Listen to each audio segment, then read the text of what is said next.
Beldagi 8 mm grija bilan bizga Qoraqalpog'istondan Amudaryo tumanidan bemorimiz keluvdilar, Saida xolamiz. Bular bizga kelishdan oldin ko'p lechena oluvdingiz. Ha, ko'p lechena olib, men endi aytuvdilar, foydasi bo'lsa lechena qiling, bo'lmasa yo'q. Qanaqa bu dori-darmonsiz operatsiyasiz davolaysan dedilar. Biz bularni bir kurs davomida davoladik. Va ikkinchi kursimizga mana keldilar hozir повторный. Bundan oldin bitta MRT qilib oldik. Natijamiz birinchi kurs uchun juda ham chiroyli, Xudo xolasa. Natija birinchi kurs uchun juda ham chiroyli. Hozir sizlarga kompyuter variantlarini ham ko'rsatamiz. Mana bularni L5S1 sohasida katta grija bor edi. Bu 8 mm edi. Bu esa o'sha umurtqaga ustidan qaraganda mana normal holatda qanaqa bo'ladi? Normal holatda mana hozir sizlarga ko'rsataman.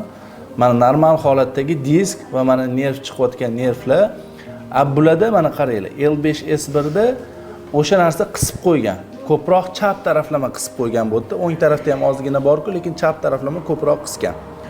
Endi bu bir kursimizdan keyingi natija.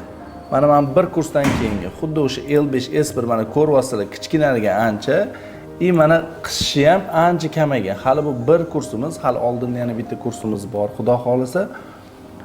Undan keyingi natijalarni ham sizlarga ko'rsatamiz. Lekin bir kurs o'zida o'sha qisishi ancha kamaygan mana. Aksialniy razrez deyiladi. Tepadagi mana umurtqalarni ko'ryapsizlar, bular ancha holati yaxshilashgan.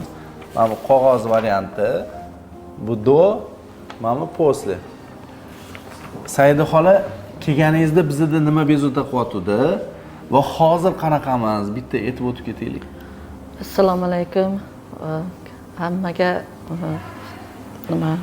Men shu Avicenna klinikasini Instagramdan ko'rib kelgandim, topib. Shu dori-darmonsiz davolaymiz deganiga shu yerga keldim, topib. Menda bo'ynimda grija bor edi, belimning ham 4 ta sohasida grija bor edi.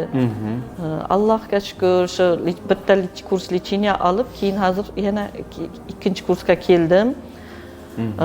Qo'lim qimirlatmas edi, chap qo'lim, chap oyog'imda og'riq bor edi, qattiq, belimda og'riq bor edi.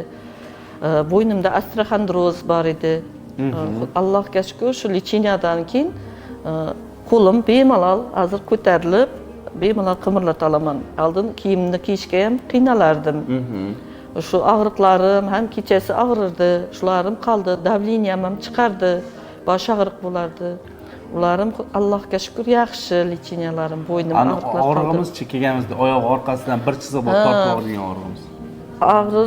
Ben bu siydalishi nerv og'rirdi tovonimgacha. U og'riqlarim ham qoldi. Xudoga shukr, Allohga shukr qoldi. Men bu mart oyidan keyin umuman og'riqlarim hozir qoldi. Natijadan xursandmisiz? Ha, natijalardan xursandman. Rostmikan bu dori-darmonsiz operatsiyasiz davolash faqat igloterapiya nima bilan magnit, uvut bilan infrakrasniy облучение oladi. Shular bilan yaxshi bo'ldi. Hech ukol dorisiz qilmadi.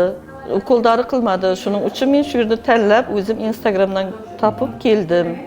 Qoraqalpog'istonning Amudaryo tumanidan keldim. Boshqa bemorlarga ham tavsiya qilasizmi? Ha, yaqinlarimga hammasiga aytdim. Kennoyimda olib keldim, jiyanim bilan ham davolanibdim oldingi kursda. Ular ham yaxshi rezultat topdilar. Ular ham yana kelmoqchi. Shu tanishlarimga ham hammasiga aytaman. Bemalol kelib, qo'rqmay davolaning. Menga mana Telegramda ham ko'p nimalarimiz yozadi-da, so'raydi, aniqmi deb so'raydi-da. Ha, bemalol qo'rqmay boravering deyman. Ukol dorisiz davolaydi ekan deyman-da. Ko'p nimalar yozdi-da pasiyentlar. Ishonishni, ishonmaslikni bilmayapmiz deb-da. Dedi, ko'p joylarda dedi davolandim dedi. Endi odamlar operatsiya bo'ldim dedi. Mana boyagi qizni ham ko'rdingiz, operatsiya bo'lgan. Dori-darmonda simptomatik, ya'ni faqat belgilarni davolaverib, vaqtinchalik og'rib qolaverib, natija bo'lmagandan keyin qo'rqib qoladi ular. Yana borsam bo'tam shunaqa bo'lsa-chi deb. Bizda umuman boshqa tip lecheniya, ya'ni biz ko'proq kasallikning sababini davolaymiz, belgilarini emas. Qachonki kasallik sababi davolansa, natija mana shunaqa chiroyli bo'ladi. Plus Xudoga shukr, biz MRTni do'y postli qilib o'zlariga ko'rsatib beramiz. Yana bitta narsani aytib o'tmoqchiman. Agar sizda bo'yin sohasidagi grija, bel sohasidagi grijani dori-darmonsiz va operatsiyasiz davolamoqchi bo'lsangiz, yelka bo'g'imidagi og'riqlar va uning harakat cheklanishini tizza bo'g'imidagi og'riqlarni davolamoqchi bo'lsangiz, Eldor Nevrodok klinikasiga kelishdan oldin avval mana bu raqamlarga telefon qilib, qabulga, konsultatsiyaga bo'lsa ham, yotib lecheniya olishga bo'lsa ham yozilib kelinglar. Sababi xuddi sizlarga bularni ko'rsatgandek, biz har bitta bemorimizni natijagacha olib chiqishga harakat qilamiz. O'shaning uchun davolashga oladigan bemorlarimiz soni cheklangan.